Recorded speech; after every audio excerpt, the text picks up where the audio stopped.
살다가 길을 잃을 때, 해결책이 보이지 않을 때라는 무의식은 답을 알고 있다라는 책이 있습니다. 그 책 내용 중에 노마지지라는 내용이 있어요. 노마. 한 마을에 한 노인이 살고 있었는데 하루는 이 노인이 산을 넘어가고자 했습니다. 산을 넘어가고자 길을 떠났는데 길 푸른 불밭에 한가롭게 풀을 뚫고 있는 말 한 마리가 보이는 거예요. 저 말이 길을 잃었나 보구나 라고 생각을 했어요. 그리고 어떻게 하면 주인을 찾아줄 수 있을까 고민하다가 그냥 아무 생각 없이 말 등 위에 올라타서 고삐를 잡았습니다. 고삐를 잡고 말 위에 올라타니까 이 말이 슬금슬금 어디론가 가는 거예요. 길을 따라 슬금슬금 가다가 보니까 또 풀이 있으니까 풀을 뜯으러 길을 벗어나려는 것을 그냥 고삐를 살짝만 해서 길을 잃지 않게끔 그냥 두었습니다. 그랬더니 말이 스스로 이곳저곳을 가더니 어떤 한 집에 도착을 하게 된 거예요. 이 노인이 말에서 내려서 그 집주인을 불렀습니다. 집주인이 내려와서 보니까 자기 말인 거예요. 어떻게 이렇게 내 말을 찾아주셔서 감사합니다. 어떻게 이렇게 이곳까지 올 수 있었어요? 어떻게 우리 집을 알게 됐지요? 너무 궁금한 거였어요. 그랬더니 이 노인이 나는 그저 이 말이 길에서 벗어나지 않게만 도와줬을 뿐입니다. 이 말이 그냥 스스로 온 거예요. 이렇게 얘기를 했답니다. 이것이 바로 노마지지예요. 숲속에서 길을 잃었을 때 늙은 말을 따라가면 길이 보인다라는 사자성어입니다. 인생에서 길을 잃었을 때 혹은 문제에서 해결책이 보이지 않았을 때 나의 무의식에 맡겨라 하는 의미를 담고 있는 거예요. 내가 아무것도 하지 않았지만 그 말이 스스로 길을 찾고 그리고 그의 집으로 돌아갈 수 있었던 거죠. 그러니까 이 깊은 의미가 무엇이냐면 말이라고 하는 것은 나의 무의식이다라고 하고요. 노인은 자기 자아의 의식인 거예요. 그러니까 의식이 무의식 위에 탔죠. 그리고 길을 갑니다. 이 길은 자신의 가치예요. 그리고 길 옆가에 있는 풀은 세상의 유혹이겠죠. 그러니까 말이라는 무의식에 나의 의식이 올라타서 자신의 가치라는 길을 가다 보면 피안의 집, 길을 찾게 되고 해결에 도달한다라는 의미를 갖고 있는 거예요. 그러나 여러분 풀이라는 유혹에 유혹되지 않아야 돼요. 자신의 가치의 길을 가다 보면 잘 따라가다 보면 유혹에 휩싸여서 좌로나 우로나 흔들릴 때가 많이 있을 거예요. 그러나 내가 내 의지로 고삐를 막 이리저리 흔들고 내 의지로 가는 것이 아니라 그냥 나는 내 안에 있는 무의식의 그 가치의 길로 인도하는 대로 따라가기만 하면 되고 유혹의 풀이 있을 때마다 잠깐 고삐만 잡으면 돼요. 그러면 그 길에 벗어나지 않고 온전하게 내가 원하는 길, 그 피안의 집으로 도착할 수 있다는 것이죠. 결국은 뭐냐면 사사로운 욕심에 흔들리지 않고 길에서만 벗어나지 않는다면 당신이 원하는 것은 무엇이든 간에 얻을 수 있다라는 내용이에요. 여기서 첫 번째 핵심이 있어요. 그 첫 번째 핵심이 뭐냐면 얼마나 자기 자신에 대해서 잘 알고 이해하고 있느냐라는 거예요. 그래야만이 무의식이라는 말에 내가 올라탈 수 있어요. 내가 얼마나 내 자신을 잘 알고 있느냐, 내 자신을 얼마만큼 이해하느냐에 따라 내가 말이라는 무의식에 탈 수 있다라는 거예요. 두 번째 핵심 포인트는 뭐냐면 내 의식이 무의식에 올라탄 것이 내 의지대로 한 것이 아니라 무의식에 맡겨져서 나는 그저 가기만 해졌다. 무의식이 나를 인도했다라는 거예요. 다시 정리할게요. 길을 잃었을 때, 해결책이 보이지 않을 때, 여러분의 인생의 길이 보이지 않았을 때, 내가 어떻게 해야 될까 앞이 보이지 않을 때, 또는 어떤 문제의 해결책이 보이지 않을 때 당신은 자신을 먼저 들여다봐야 돼요. 또한 내 안의 무의식을 들여다봐야 돼요. 먼저 무언가 내 마음에 떠오르는 것이 만약에 있다면 한번 시도해 볼 만한 가치가 있는 거예요. 주저하지 마시고 그것을 하는 거예요. 주저하지 마세요. 먼저 무언가가 내 마음속에 떠올랐다면 주저하지 말고 무언가 시도해 볼 만한 가치가 있는 거예요. 처음부터 큰 것을 행하기보다는 작은 것 하나하나 하는 것이에요. 그 작은 것 하나하나가 무의식이라는 무의식 속에, 내 무의식 속에 작은 씨앗을 심게 될 거예요. 그 씨앗들이 많이 심게 되게 되면 그 속에서 어떤 것들이 싹 피우고 나무로 자라나서 내 인생의 길을 찾아낼 것이고 해결책에 보이기 시작할 거예요.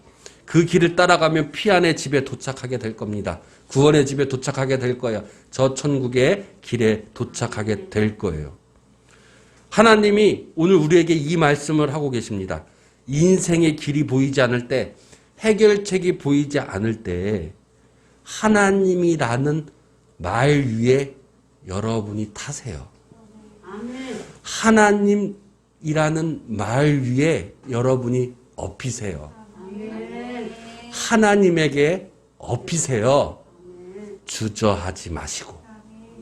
주저하지 말고 하나님 등 위에 업히세요, 여러분. 그럼 하나님이 우리를 업고 가치라는 길을 따라 가실 거예요. 그러는 동안 반드시 여러분 세상의 유혹을 받게 돼요.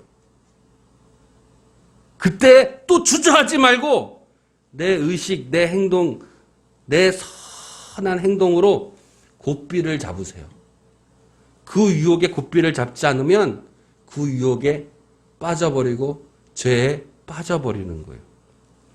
창세기 4장 7절에 가인과 아벨의 이야기 중에서 죄를 범한 가인에게 하나님이 하시는 말씀이 있어요. 선을 행하지 않으면 죄가 문 앞에 엎드려져 있느니라. 죄가 너를 원하나 너는 죄를 다스릴지니라 라고 말씀하고 있어요. 그러니까 죄가 늘 우리 문 앞에 도사리고 있어요. 우리를 바라보고 있어요. 유혹이 늘 우리 문 앞에 서 있는 거예요. 그런데 우리가 착한 행동, 선한 행동으로 고삐를 잡지 않으면 그 죄가 나를 원하고 나를 집어 삼켜버려요. 내가 죄를 다스릴 수 있어요. 그것은 내가 선한 행동을 통해 다스릴 수 있어요. 너가 죄를 다스리는 선한 행동을 생각하는 거예요.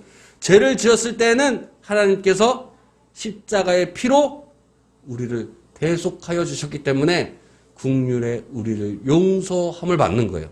그렇기 때문에 기독교의 핵심 진리는 뭐겠어요? 용서인 거예요. 사랑의 십자가, 은혜의 십자가인 거예요. 어쨌든 간에 여러분 주저하지 말고 세상의 유혹을 받았을 때 주저하지 마시고 내 의식으로 내 행동으로 선한 행동으로 고삐를 잡아서 죄가 나를 집어삼키지 않게 유혹이 나를 집어삼키지 않게 내가 오히려 죄를 다스리는 자가 되어야 돼요. 그렇게 된다면 하나님께서 우리를 업고서 이 나의 인생의 가치의 길, 당신의 인생의 가치의 길을 잘 이끌어 주실 거예요. 나를 업고 가시는 그 하나님께서 내가 원하는, 여러분이 원하는, 당신이 원하는 것을 무엇이든 간에 얻을 수 있도록 축복을 부어 주실 줄로 믿습니다. 피안의 그 집, 하나님의 그 집, 하늘의 나의 집으로 도착할 수 있는 거예요. 그러니까 여러분 주저하지 마세요. 하나님이라는 말 위에 업히세요. 타세요. 그리고 나의 착한 행동과 선한 행동으로 고삐를 잡으세요. 그러면 내가 하는 것이 아니라 하나님께서 인도하여 주신다는 거예요. 하나님께서 직접 나를 태우고 가시는 거예요. 그러니까 나는 주저할 필요가 없어요. 오늘 바울은 주저하지 않고 하나님이라는 말 위에 엎였어요. 그 위에 엎여서 바울은 스스로 자기의 사사로운 욕심에 흔들리지 않고 길에서 벗어나지 않고 하나님이 이끄시는 대로 나아갔던 모습을 오늘 보여주고 있는 거예요.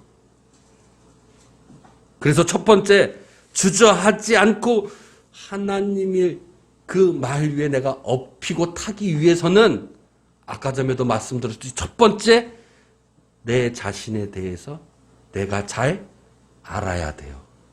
여러분 스스로 내가 지금 나를 알아야 돼요. 나를 알지 못하면 안 돼요. 나를 알고 내가 지금 되돌아보면 내가 누구인지를 깨달으면 하나님이라는 말 위에 당신이 엎일 수 있는 거예요. 22장 1절은 바울의 변명에 대한 이야기가 시작되는 구절이에요. 바울이 예루살렘에 도착했어요. 지난주 설교에도 말씀드렸듯이 바울이 예루살렘에 가면 반드시 죽임을 당할 것이라고 그랬어요. 왜? 바울이 이방 지역을 돌아다니며 전도할 때 율법을 다 거부했어요. 신성 모독을 했어요. 그래서 유대인들이 예루살렘에 많이 모여 있었을 때 바울이 발견되기만 하면 바울을 잡아다가 너를 심판에 넘기고 너를 죽이려고 그렇게 도사리고 있어. 바울이 유대인들에게 잡혀서 결박을 당합니다.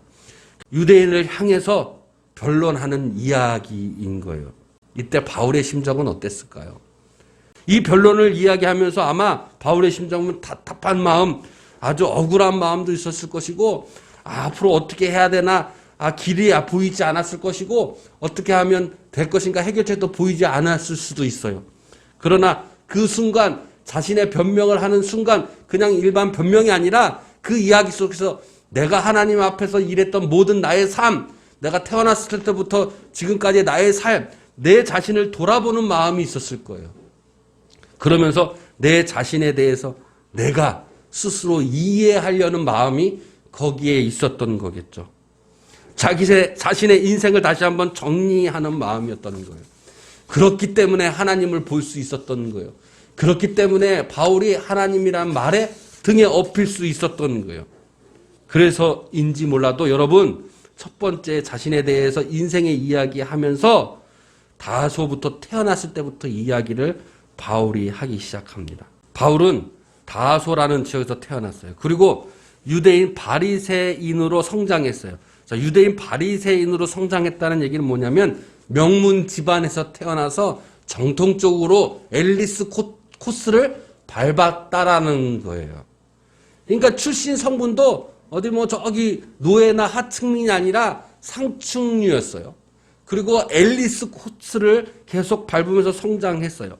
어릴 때는 유대 교육을 받고 율법으로 엘리트 코스를 밟으면서 가정 교육을 받았고, 소년기에 이르러서는 가말리아 문화에서 교육을 받았어요. 이 가말리아는 그 당시에 사내들인 회의의 의원이었어요. 이게 무슨 얘기냐면 지금의 국회의원이랑 같은 거예요. 그 당시에 이 국회의원이면 율법도 가르치고 나라의 정치의 모든 권한도 있고 판단도 하는 아주 정치적으로 굉장히 권력이 힘이 센 지도층인 사람인 거예요. 가말리아 문화에 있다는 얘기는 또 하나의 또 어떤 이야기냐면 지금은 말하면 하버드 대학교에 서울대학교에 교육을 받은 거랑 같은 거예요. 다시 정리하자 봅시다. 바울은 자기의 이야기를 하면서 나는 엘리트 집안입니다. 한마디로 금수저였던 사람이에요. 그리고 나는 아주 어렸을 때부터 엘리트 코스를 밟고 서울대학, 하버드대학 최고의 명문 대학교를 졸업한 사람이에요, 내가. 그리고 두 번째로 청년기에 어떤 역할을 했냐면 대사장의 명령을 따라서 대사장의 명령을 집행하는 사람이었어요. 자, 대사장은 지금의 당시로 따지고 보면 거의 대통령 국무총리 꼴이에요. 국무총리 대통령의 명령을 따라 직접 행했던 사람이에요. 무엇을 행했냐면은 나쁜 사람들을 잡아다가 감옥에 가뒀어요. 지금으로 말하면 뭐겠어요? 검찰인 거예요, 검찰. 검찰. 얼마나 권력이 아주 좋았던 사람이에요. 청년 때는 그러니까 검찰의 권력을 갖고 유대교를 반대하는 기독교인들을 잡아다가 감옥에 가뒀던 사람인 거예요. 그러니까 한마디로 세상으로 봤을 때 어떤 사람이에요? 바울은 지금 잘 나가는 사람이에요. 금수저에 잘 나갔던 사람이에요. 게다가 로마 시민권자예요. 지금으로 당시로 말하면 미국 시민권자예요. 영어도 잘한 거예요. 그러니까 그 사람이 나였다라고 얘기하는 거예요. 잘 살고 잘 나가고 세상적으로 성공을 꿈꾸는 사람이었어요. 그렇게 대사장에게 잘 보여서 더 성공하고 싶었겠죠. 더 진급하고 싶었고 검찰총장도 되고 싶었을 거고 국회의원도 되고 싶었을 거예요. 그런 인생을 살았어요. 남들이 보기에는 아주 성공했고 그의 길이 확 튀어 보였어요. 그런데 그렇게 세상에서 성공하고 탄탄대로를 걷고 있던 그 바울이 예수님을 만나게 되는 사건이 벌어지는 거예요. 그리고 그의 인생이 뒤집어졌어요. 그리고 그 잘 나갔던 그 길이 오히려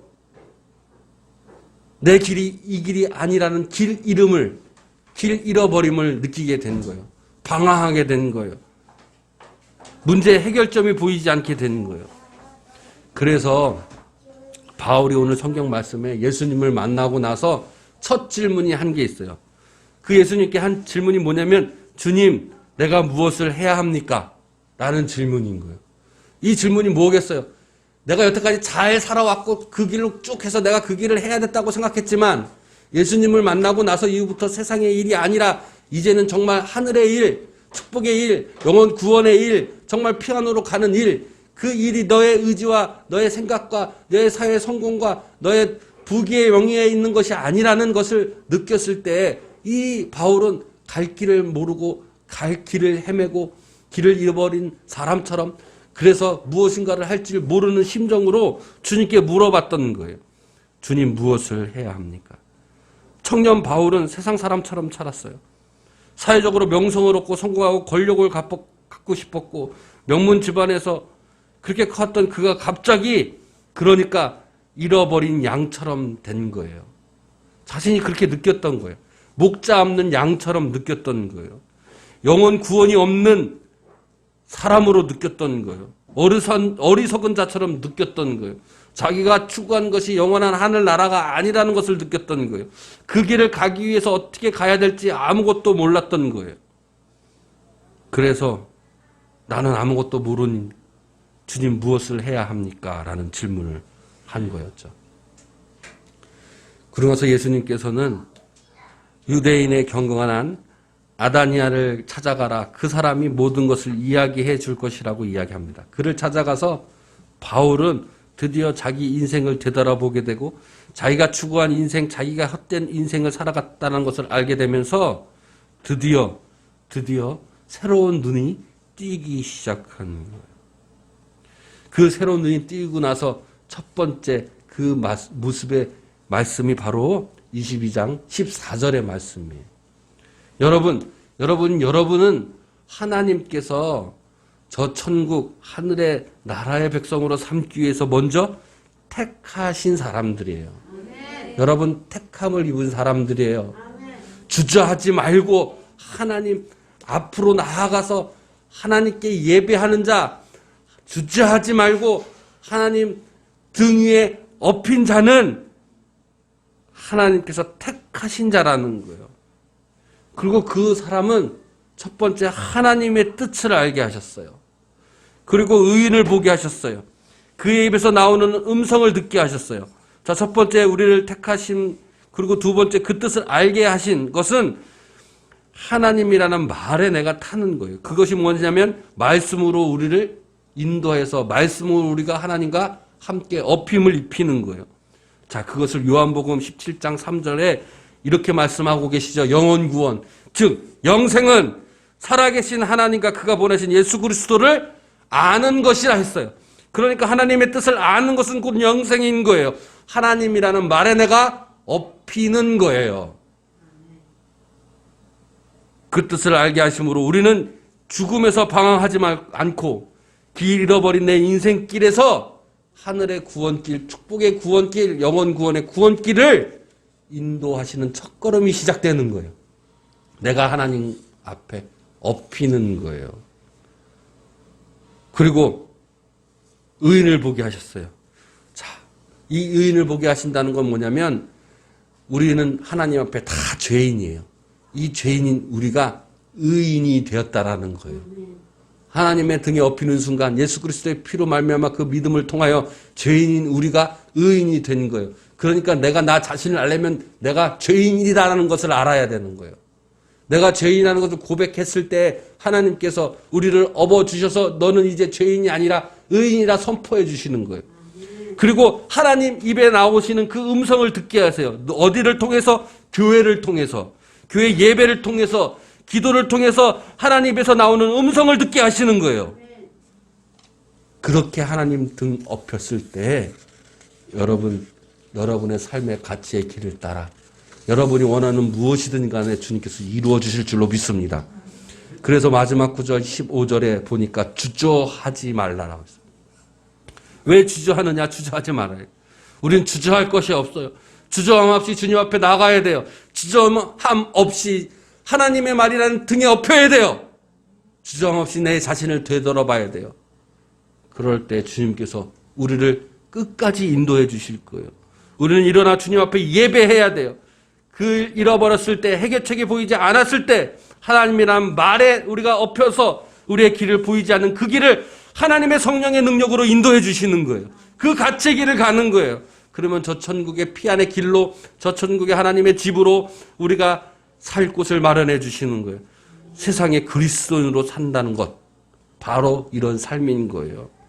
영원히 방황하지 않고 구원의 길로 가는 축복이 바로 여기에 있는 거예요.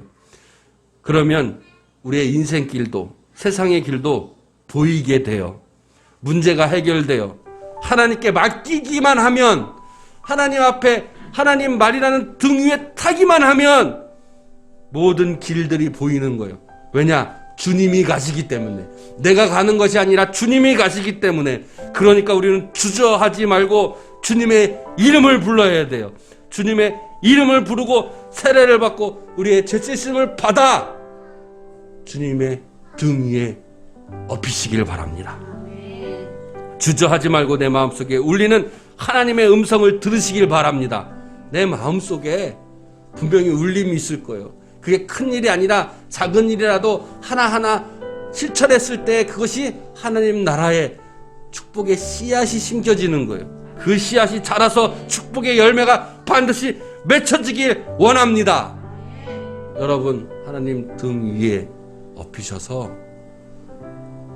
여러분이 원하는 모든 것들을 주님께서 이루어 주실 줄로 믿습니다.